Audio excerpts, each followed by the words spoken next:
How to change password on Binomo.com. Hello everyone, welcome back to Trading for Beginners. If you are looking for a way to change your password on Binomo.com, first of all, launch open a web browser and type in Binomo.com in it. Once you do that, you'll end up in the official website for Binomo.com. Go ahead and sign into your account like you normally do.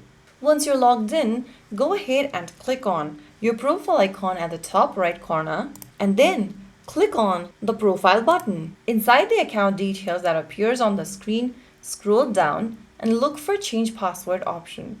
To change your password, you'll first need to enter your current password for the account in the first field. Enter your current password for the account that you used while logging in, and then go to the next field and enter the new password you want to change to. Finally, enter the new password once again in the last field and click on Save. Now, you have successfully changed your login password in the Binomo.com account. If you found the video helpful, don't forget to like, share, and subscribe to our channel. I will be back again in the next episode. Stay tuned and thanks for watching.